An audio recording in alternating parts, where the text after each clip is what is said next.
Les diamants de laboratoire, et si c'était l'avenir de la joaillerie, c'est votre pari. Jessica Warch, bonjour. Bonjour, merci de m'accueillir ici aujourd'hui. Vous êtes cofondatrice de la start-up Kimai que vous avez créée en 2018. Vous avez grandi à Anvers au sein d'une famille qui travaille dans l'industrie traditionnelle du diamant. Est-ce que vos parents ne vous ont pas un peu regardé avec de grands yeux lorsque vous avez eu cette idée de diamant de synthèse? Au tout début, en vrai, clairement, la plupart des gens dans l'industrie, c'est une toute petite industrie, tout le monde se connaît à Anvers, se poser la question pourquoi on se lançait vraiment dans le diamant de laboratoire. En fait, il faut savoir que nous, ayant grandi à Anvers, on a toujours été entourés de diamants et des bijoux, et on voit vraiment ces produits comme il y a vraiment le côté sentimental qui vient avec. Donc c'est quelque chose qu'on reçoit de nos grands-parents, il y a quelque chose qu'on achète pour une occasion spécifique. Et en fait, au fil des années, on se sentait vraiment déconnecté de l'industrie, où au final, il y avait un problème de transparence, mais aussi un problème de communication avec les marques. Donc d'un point de vue transparence, même en connaissant les diamantaires directement, il n'y avait pas de moyen pour nous de savoir d'où venaient les pièces qu'on achetait, d'où venaient les diamants qu'on achetait. Et d'un point de vue marketing, vraiment les marques aujourd'hui nous parlent de la même façon qu'ils parlaient à nos grands-parents. Donc c'est une industrie très intimidante, très traditionnelle, où il n'y a jamais eu vraiment de changement ou de transparence au fil des années. Et du coup, c'est pour ça qu'on a lancé Kimai, vraiment pour apporter ce côté moderne et innovateur. Et aujourd'hui, les diamants de laboratoire sont vraiment notre meilleure solution aux problèmes pour rapporter ce côté innovation, transparence et vraiment arrêter le côté négatif, social et environnemental. Alors c'est assez dingue, hein. Pour ceux qui nous écoutent, quand on regarde les images, on ne voit absolument pas la différence. Est-ce qu'un bijoutier, lui, il peut voir la différence? C'est impossible de voir la différence. Ces diamants sont chimiquement et physiquement identiques à des diamants de mine. Donc même un diamantaire ou un gémologue ne peut pas différencier l'un de l'autre. Et en fait, aujourd'hui, un diamant de laboratoire est créé dans un labo, évidemment. On reproduit l'environnement qui se passe sous terre. Et c'est-à-dire qu'un diamant est fait 100% de carbone. Et vraiment, en le mettant dans un environnement de haute pression et haute température, on arrive à créer des diamants chimiquement et physiquement identiques, mais du coup sans l'impact environnemental et social. Donc, comment on le fabrique alors? Avec l'énergie solaire, à combien de temps?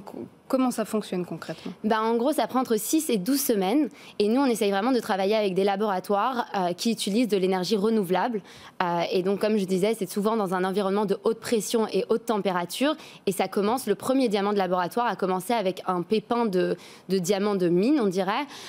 Et en fait, aujourd'hui, on arrive vraiment à faire pousser ces diamants à la base d'un pépin de diamant de laboratoire. Et du coup, au fil des semaines, on arrive vraiment à reproduire cet environnement. Et on le compare souvent à de l'eau dans un iceberg ou de l'eau dans un freezer. C'est un environnement différent, mais le résultat est le même. Alors, vous avez ouvert un pop-up dans le 3e arrondissement de Paris. C'est important parce que je pense que la majorité des consommateurs, ils ont besoin de voir à quoi ça ressemble des diamants de synthèse, de constater à l'œil nu qu'il n'y a pas de différence. Quels sont aujourd'hui les freins que vous rencontrez? Je pense déjà, nous, ça fait 4 ans qu'on existe et on a vraiment commencé sur le côté digital. Et du coup, au fil des années, il y a eu énormément d'éducation sur le sujet. Donc, il y a 4 ans, évidemment, notre but était vraiment d'éduquer les consommateurs. En plus de ça, évidemment, leur offrir des produits qui sont beaux, qui sont de qualité.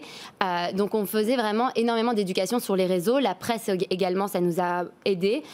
Donc, on a vraiment pu, jusqu'à présent, vendre des pièces jusqu'à 20 000 € sur Internet sans que les clients touchent ou voient les pièces. Puis ce qui vous a aidé aussi, ces grandes personnalités qui portent votre marque, comme Meghan Markle ou encore Emma Watson, les personnalités qui s'y intéressent. Complètement. Et je pense que c'est ça qui nous a lancés parce qu'au tout début, on n'avait pas les moyens d'investir en marketing. Et encore une fois, vu que c'est une industrie qui est très nouvelle dans un monde très traditionnel, on avait vraiment besoin de se push un peu pour donner de la crédibilité au marché.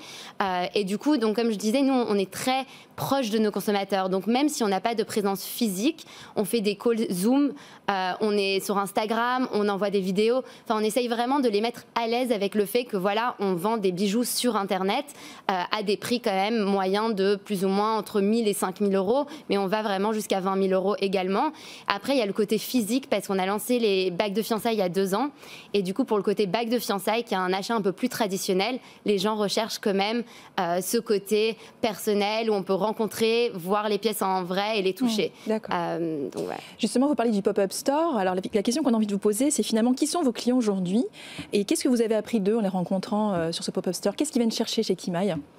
Mais je pense qu'il y a plusieurs aspects. En fait, nous, la marque, on s'est vraiment positionné un peu entre deux marchés. Donc, on voit toutes les marques type Place Vendôme qui offrent de la qualité, du design, mais du coup, comme on disait, ça vient à des prix exorbitants et avec une expérience très traditionnelle.